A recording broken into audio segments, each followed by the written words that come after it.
Romanos 11:36, 1 Coríntios 10:31. Eu farei a leitura desses dois versículos. Romanos 11:36. Porque dele, por meio dele e para ele são todas as coisas. A ele, pois, a glória eternamente. Amém. 1 Coríntios 10:31. Portanto, quer comais, quer bebais, ou façais outra coisa qualquer, fazei tudo para a glória de Deus. Vamos orar. Obrigado, Senhor Deus. Estamos aqui nesta noite mais uma vez, pois reconhecemos que o Senhor é Deus. Reconhecemos que o Senhor, ó Deus, é a salvação, é o conforto, a direção para as nossas vidas. Pai amado, que possamos, diante da Tua palavra, mais uma vez, compreender, ó Deus, a importância de reconhecer a Tua grandeza, ó Deus, e de, em cada dia, glorificarmos o Teu santo nome, por tudo o que o Senhor é.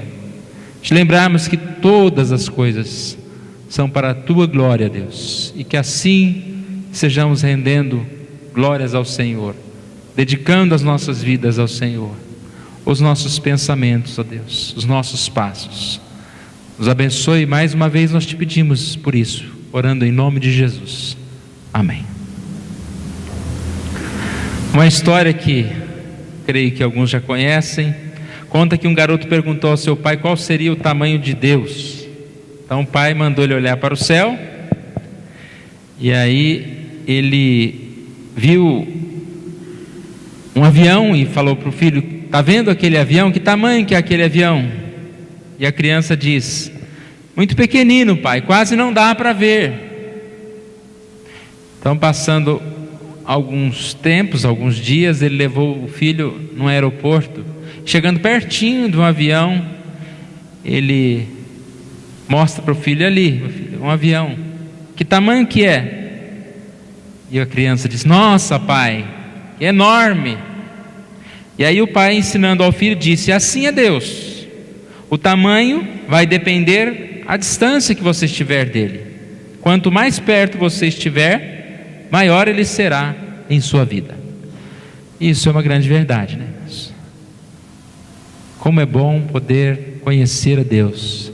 Quanto mais nós buscamos a presença de Deus, maior é Deus na nossa vida, maior nós reconhecemos, né? Nós enxergamos a grandeza dele, nós enxergamos como ele é grande, e mais nós nos sentimos pequenininhos, mais nós reconhecemos o nosso pecado.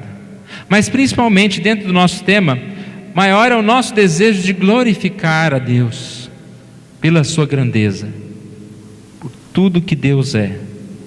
E é isso que os textos que nós lemos falam: tudo seja feito para a glória de Deus. E aqui é explicado que tudo é esse, tudo, comer, beber, seja qualquer coisa, qualquer outra coisa a fazer, tudo o que nós estivermos fazendo, seja feito para a glória de Deus. As nossas atividades, a nossa amizade, o uso do nosso dinheiro, do lazer, comida, bebida, tudo para a glória de Deus. E uma receita muito importante que Deus nos dá na sua palavra, Ele diz: fazei tudo com moderação. Quando essa palavra existe na nossa vida, a gente vai glorificar mais a Deus. Porque o que é fazer algo com moderação? É não fazer impensadamente, de qualquer forma, não exagerar as coisas, porque tudo que Deus fez é bom. Nós temos muitas coisas boas. Tem gente que acha que a vida do crente é uma vida do não pode. Pelo contrário, nós é que podemos, porque quem sabe viver pode muitas coisas. Isso então é viver com moderação. Nós lemos na confissão de fé, diz que Deus, ou seja, Ele é a única origem de todo ser, porque por Ele são todas as coisas e sobre elas tem Ele soberano domínio para fazer com elas, para elas e sobre elas tudo o que quiser. Tudo então é de Deus, deve ser feito para a glória de Deus. E a confissão de fé nada mais do que fala Romanos 11:36 de uma forma diferente, né? Porque dele, por meio dele, para ele são todas as coisas. Então, irmãos, nós temos essa boa vontade de buscar a Deus. Deus nos dá essa boa vontade. É devido ao homem todo culto, todo serviço, toda obediência que ele ouve por bem requerer deles. Ou seja, Deus requer de nós isso. Nós somos chamados à glória de Deus. Quando a gente ouve na palavra de Deus que nós devemos glorificar o nome do Senhor, aquilo ali não é uma sugestão, né? É uma ordem de Deus. Nossa vida tem que se glorificar a Deus. Quando a palavra diz aqui, são devidos dá lembrança de dívida. Dívida. Nós temos uma dívida de obedecer ao Senhor, de adorar ao Senhor. Lembra da ilustração?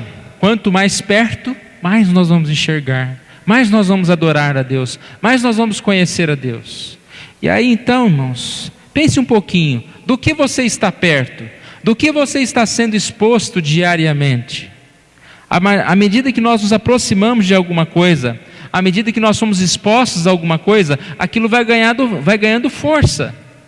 E nós nos aproximamos, nós queremos aquilo para nós. Os políticos sabem bem disso, não é? Vocês viram tanto de cartazes? Alguém pode dizer, mas por quê? A partir do momento que eu vi um cartaz, eu já vi.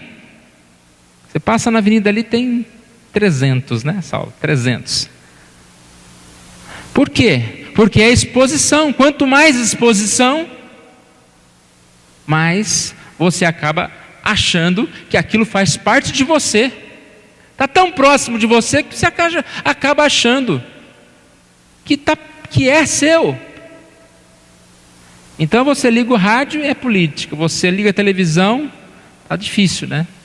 Estou até parando de lavar louça, porque a hora que eu gostava de lavar louça é bem na hora do horário político, né? Vou parar de lavar louça. Aí você liga o computador. Um dia desse eu liguei o computador, abri o tal do Facebook lá. Pode falar nome de político aqui? Convite, né? Eu falei, não, até aqui esse tal de música. Eu falei, esse música não é possível. O que baixou, caiu na terra, né? Parece que você só vê o ser.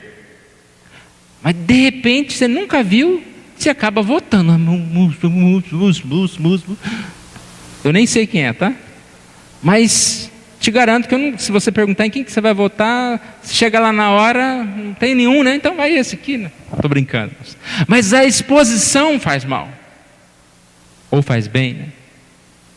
Aí eu pergunto, qual é a exposição que nós temos de Deus? A proximidade que nós temos de Deus? O quanto nós estamos vendo Deus todo momento? Aonde a gente passa é Deus, é Jesus. Você vai ler alguma coisa, está lendo de Jesus, está lendo de Deus. De repente você liga a televisão, está assistindo as coisas de Deus. Você vai trabalhar, está ouvindo de Deus. A exposição às vezes anda um pouco baixa. E repare, né, se nós formos comparar, às vezes nós estamos nos atraindo ou sendo atraídos por coisas que são falsas, que não condizem com a verdade. Enquanto que Deus é todo o poder. Como que nós podemos ter essa exposição de Deus? A Bíblia é um manual de exposição de Deus. A Bíblia é uma descrição do caráter de Deus. Tem uma linguagem na teologia que é chamada os nomes de Deus. A ideia de nomes de Deus são todas as comparações que a Bíblia traz a respeito de Deus. Ou seja, que a gente vai reconhecer os seus atributos, as suas qualidades. E eu, olhando um pouquinho sobre isso, nomes e significado dos nomes, nós percebemos que Na Bíblia é diferente, né? Hoje você fala o nome de alguém, qual é o nome? Ah, João, Pedro, José. Simplesmente é um nome que está relacionado a você identificar um do outro, né? Saber quem é. Mas antigamente o nome, ele era uma descrição, então, da pessoa. Nós percebemos que até no momento em que a pessoa trocava de nome, né? Às vezes é porque Deus transformava a vida daquela pessoa. Por exemplo, Jacó, que chamava enganador, depois passa a ser chamado de Israel, príncipe de Deus. Abrão passa a ser Abraão. Abrão é pai exaltado, depois Abraão, pai de multidão. Pedro se chamava como? Simão. Simão é aquele que vacila. Pois ele passa a chamar Pedro Rocha. É interessante que Jesus por muitas vezes chamava Pedro de quê? De Simão, né? Simão, ou seja, só no jeito de chamar, ele já estava dizendo, aquele que vacila. Ele já identificava o que era o sujeito, até o momento em que ele é realmente transformado. Sobre esta rocha edificarei a minha igreja. Pedro, você é rocha. Então há essa questão da nomenclatura. A Bíblia, para que o homem possa conhecer Deus, ele é comparado a várias coisas.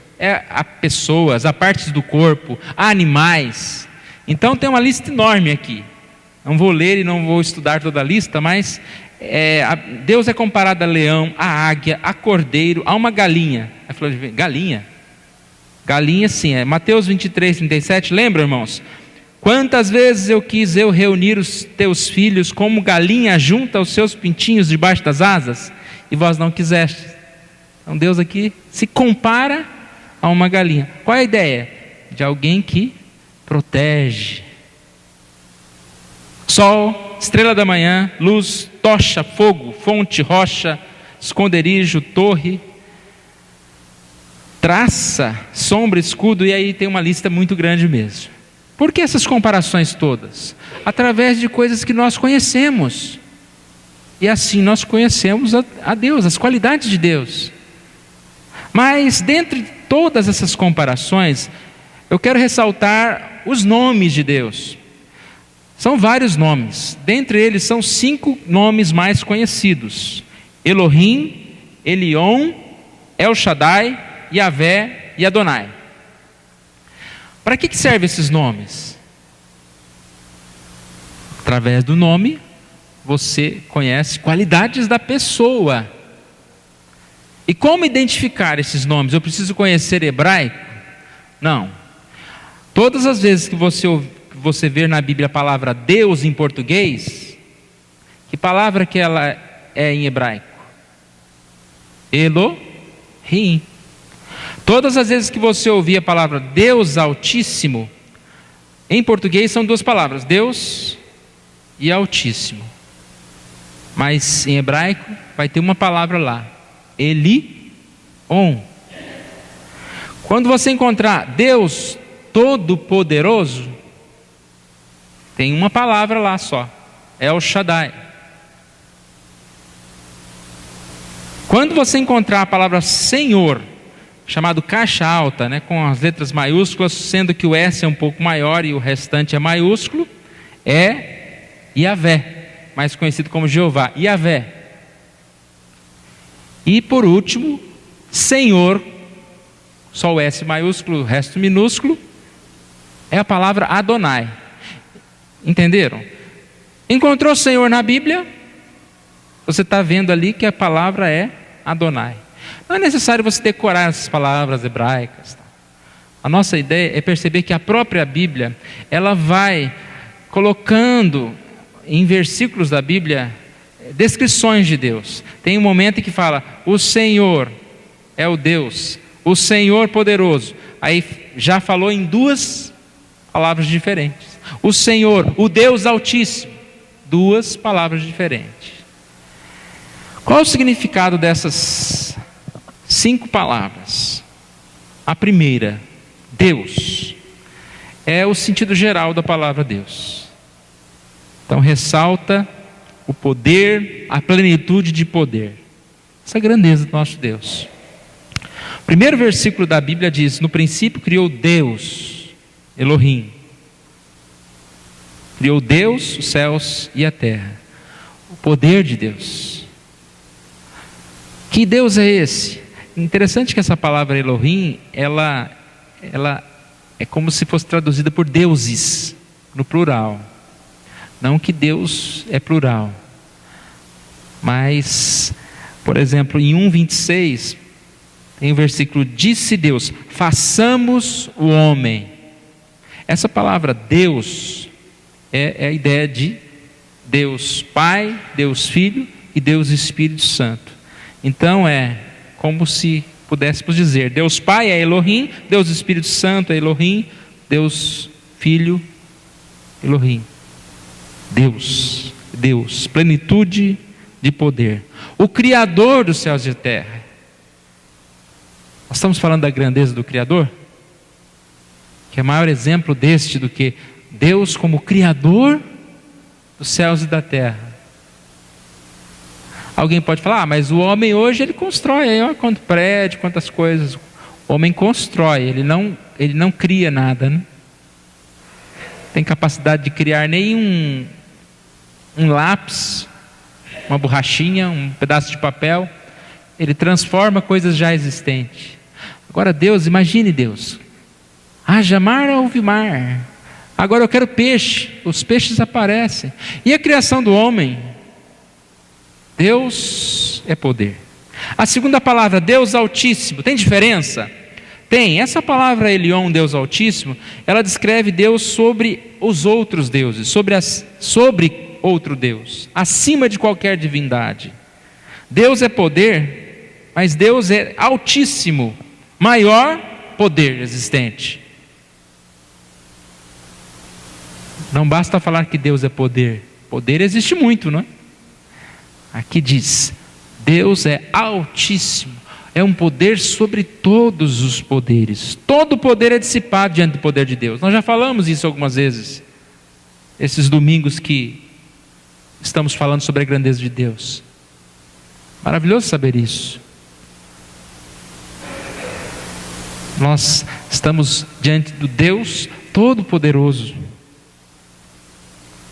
Um texto para a gente ilustrar é Gênesis 14, 18 a 20. Melquisedeque, rei de Salém, trouxe pão e vinho, era sacerdote do Deus Altíssimo. Abençoou ele Abraão e disse: bendito seja Abraão pelo Deus Altíssimo. Abraão foi abençoado pelo Deus Altíssimo, que é acima de todos os deuses. Um texto também para ilustrar bem o que nós estamos falando é Daniel 3, 5 a 6. No momento em que ouvirdes a trombeta, o pífaro, a arca, a cítara, o que eles deviam fazer? Adorareis a imagem de ouro que o rei Nabucodonosor levantou. Nós conhecemos essa história. Sadraque, Mesaque e Abednego não adoraram. Foram jogados na fornalha e não morreram. E olha como Nabucodonosor os chama. Daniel 3:26. Chegou Nabucodonosor à porta da fornalha sobremaneira acesa e falou: Sadraque, Mesaque e Abednego, servos do Deus Altíssimo, saí e vinde. Exatamente o que nós estamos falando. O Deus Altíssimo, o Deus que é sobre qualquer outro Deus. Ali Nabucodonosor estava fazendo uma confissão de que ele reconhecia o poder de Deus sobre qualquer outro Deus. Eles estavam querendo fazer de Nabucodonosor um Deus, né? Uma estátua para ser adorada. Mas aqui ele diz: o Deus Altíssimo. O terceiro nome é El Shaddai, Deus Todo-Poderoso. Qual a diferença? Elohim, Deus poder. Elion, Deus Altíssimo, um poder sobre os outros poderes. El Shaddai, poder sobre nós. Olha a diferença. Deus é poder, Deus é mais poder do que qualquer outro poder. Deus é poder sobre nós, sobre a nossa vida. Então não é um poder simplesmente egoísta, é um poder que nos amou. El Shaddai. Quando você diz El Shaddai, você está dizendo um Deus que age na minha vida. E a gente vai encontrar várias passagens exatamente sobre essa bênção de Deus sobre a vida. Gênesis 17:1, a bênção de Deus sobre Arão. Eu sou o Todo-Poderoso, anda na minha presença e sê perfeito. Farei uma aliança entre mim e te multiplicarei extraordinariamente. Esse Deus El Shaddai é o seu Deus, o meu Deus. O que significa algo que é o seu Deus? Algo que é o seu sustento, o seu nutridor. Ou seja, eu não preciso de mais nada. Deus me basta. Em Deus eu encontro tudo. Deus é o poder na minha vida. Eu não preciso recorrer a qualquer outra coisa. Todas as minhas necessidades são supridas por Deus. Isaac abençoou Jacó também dizendo: que o Deus Todo-Poderoso te abençoe, te faça fecundo e te multiplique. Da mesma forma, irmãos, nós somos abençoados pelo El Shaddai, o Deus que abençoa os nossos caminhos, a nossa vida. A outra palavra, Adonai, Senhor. Jeová e Adonai, Yavé e Adonai. Coloquei as duas juntas para lembrar que as duas são Senhor e a outra é Senhor. Dá para identificar a diferença? A primeira, Yavé, Senhor, caixa alta, letra maiúscula. A outra vez, você vai encontrar em português Senhor, só o S maiúsculo, Adonai. Yavé, o Deus que não muda. Elohim, Deus poder. Elion, Deus altíssimo, poder sobre todos. El Shaddai, poder, Deus poderoso sobre nós. Agora, é uma característica de Deus. Yavé, o Deus que não muda. O texto que a gente pode considerar assim mais conhecido, exatamente até traduzido em português, eu sou o que sou, é o texto de Êxodo 3, de 13 a 15. Moisés perguntando, o que eu vou falar diante dos israelitas quando perguntarem qual é o seu nome? E o que Deus disse para ele? Diga Yavé, eu sou o que sou, o Deus que não muda. Você vai observar então, quando você lê, por exemplo, Salmo 119, 64, 65. A terra, Senhor, está cheia da tua bondade. Do Senhor, que não muda. Tens feito bem ao teu servo, Senhor, segundo a tua palavra. O que saber isso muda para nós, irmãos? Qualidade de Deus, não mudar. Nós podemos confiar em Deus. Um Deus que cumpre as suas promessas. Nós mudamos, nós somos totalmente pessoas que têm mudanças nos sentimentos, mudanças no comportamento, até no nosso próprio corpo muda. É difícil você pensar em alguém que não muda, mas Deus é assim. Deus não muda. Um texto bem conhecido é Hebreus 13, 8. Jesus Cristo ontem, hoje é o mesmo e será para sempre. Esse texto está falando a respeito de doutrinas, que nós não devemos acrescentar novidades na nossa adoração, envolver com doutrinas estranhas. 13:9 diz: não vos deixeis envolver com doutrinas várias e estranhas. Deus não muda. A revelação de Deus é a palavra dele. E do mesmo jeito que Deus agiu no passado, com homens no passado, Ele age hoje, transformando, curando, mudando as nossas vidas. Por isso nós podemos confiar em Deus. Todo o tempo Ele cuida de nós. A última palavra, Adonai, Senhor novamente. Aqui sim o significado mais lógico que vem à nossa mente quando se fala Senhor. Qual é? Que governa. Deus Adonai, Senhor, o governador. Tem várias passagens falando a respeito desse Senhor que governa. O Senhor dos exércitos, né? Quando fala o Senhor dos exércitos, é Adonai. Salmo 86:6: todas as nações que fizestes virão, prostrar-se-ão diante de ti, Senhor. Senhor que governa. Glorificarão o teu nome. Salmo 84:1: quão amáveis são os teus tabernáculos, Senhor dos exércitos. O que muda aí conhecermos essa palavra? Quando nós lemos a palavra Senhor, Adonai, nós temos que lembrar que Ele deve ser o único Senhor das nossas vidas.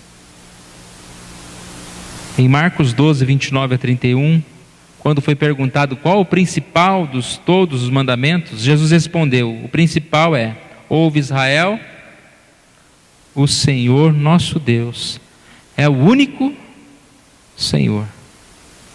Aí diz: amarás o teu próximo, amarás o teu Deus de todo o coração, de toda a tua alma, de todo o entendimento, e amarás ao teu próximo como a ti mesmo. Mas ouve Israel, o Senhor nosso Deus é o único Senhor. É interessante que quando se pergunta, né, qual é o principal dos mandamentos, a gente lembra só dessa parte, né? Amarás a Deus e amarás ao próximo. Mas aqui começa dizendo: o Senhor é o único Senhor. Então qual é o principal dos mandamentos? O Senhor é o único Senhor. Por isso nós devemos amar ao Senhor e amar ao próximo. Ele é o governador, porque dele, por meio dele, para ele são todas as coisas. Ele deve ser o nosso Senhor, não apenas o Salvador, né? Aquele que salva. Obrigado, meu Salvador. Todas as vezes a gente deve falar meu Salvador e Senhor, Senhor da minha vida. Então, irmãos, isso aqui é um resumo, né? Eu falei até rápido, para a gente não perder um pouco vocês, né? Às vezes nós ficamos cansados, mas olha o quanto a exposição está aqui para nós, o quanto nós podemos conhecer a palavra, o quanto nós podemos conhecer a Deus. Você quer conhecer a Deus? Aproxime-se da palavra de Deus. Toda a palavra fala a respeito de Deus, do poder de Deus. Tudo revela Deus. E se alguém te perguntar qual o nome de Deus, a resposta mais certa é: Deus não tem nome. Por quê? Porque Deus tem muitos nomes. Você não consegue rotular Deus. Você não consegue definir Deus. Se você quiser dizer o nome de Deus, você vai ter que ficar semanas e semanas falando. O pouco que nós conhecemos, que é através dos atributos de Deus, através de como Ele se revela na palavra, através desses nomes de Deus. Mas nunca nós vamos esgotar, nunca nós vamos conhecê-lo totalmente. Como disse há algumas semanas atrás, saber que nós nunca vamos conhecer Deus totalmente, porque Deus é muito grande, não é um problema. Isso é bom, porque quanto mais nós reconhecemos que Deus é grande, mais nós conhecemos de Deus, pelo fato de nos aproximarmos, de estarmos diante desse poder de Deus. Então, irmãos, precisamos aprender mais de Deus. E a Bíblia é clara quando diz que nós devemos buscar a Deus. E quanto mais nós buscamos, mais nós conhecemos ao Senhor.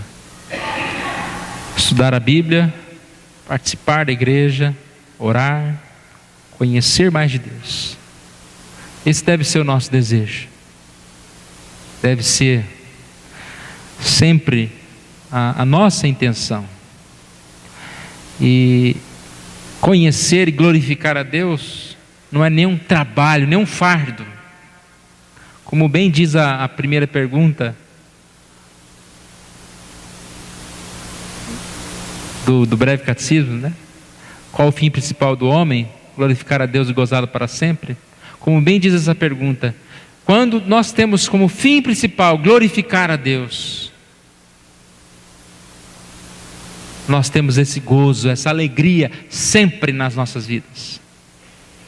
Então o fim principal do homem é buscar a Deus. E à medida em que nós buscamos a Deus, nós temos alegria, nós nos alegramos.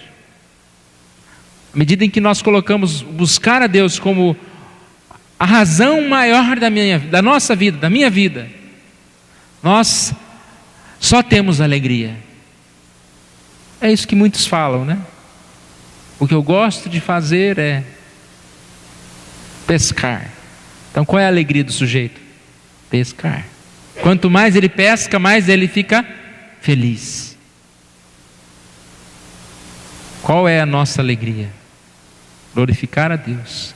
Por isso nós, cada vez mais que buscamos a Deus, nós mais felizes estamos. Quanto mais nós nos afastamos de Deus, a tristeza vai tomar conta de nós. Eu creio que é por isso que muitos estão tristes, porque muitos não vêm à igreja, muitos não leem a Bíblia, muitos não estão nessa exposição de Deus, estão expostos a tantas outras atividades que estão os matando. Exposição a Deus traz vida, exposição ao pecado traz morte. Como nós falamos hoje cedo, independência ou morte. Se não houver independência do pecado em Cristo, nós caminhamos para a morte. Que possa mesmo, cada um de nós, possamos glorificar a Deus, porque dele, por meio dele, para ele são todas as coisas. Vamos ficar em pé, nós vamos orar nesse instante. Obrigado, Senhor, nós agradecemos a Ti pela Tua palavra, porque na Tua palavra podemos conhecê-lo. Deus querido, que tenhamos esse compromisso de não ficarmos inertes mediante a exposição do mundo, mas que possamos nós mesmos, ó Deus, escolher, buscar, ó Deus, o que é melhor para a nossa vida. Nós não estejamos deixando as outras pessoas formarem a nossa opinião, decidirem por nós, mas que possamos cada dia mais, ó Deus, seguir o Teu chamado e fazer coisas boas, coisas agradáveis ao Senhor, coisas, ó Pai, que nos façam conhecer mais a Ti. Obrigado por estar aqui, ó Deus, porque o Senhor deu forças a cada um estar aqui nessa noite, nesse objetivo de encontrar o Senhor, ó Deus. Ó Pai amado, que realmente o Senhor esteja se revelando, ó Deus, as vidas aqui. Sabemos que nós não temos poder, ó Deus. O único poder é aquele que vem do Senhor. E que esse poder do Senhor esteja, ó Deus, modificando vidas aqui, ó Deus, convencendo vidas dessa necessidade de buscar a Tua presença. Que comece por aqui, ó Deus, em interessar, ó Deus, por aquilo que é grande, não apenas grande, mas maior do que todo outro poder, não apenas maior do que outro poder, mas um poder por nós, que nos ama, um poder de um Deus que não muda, que é fiel nas suas promessas. Um Deus que requer de nós, ó Deus, sermos servos, obedecer ao Senhor. Que possamos buscar a Tua presença, Deus. Nós oramos em nome de Jesus. Amém. Pode sentar, irmão.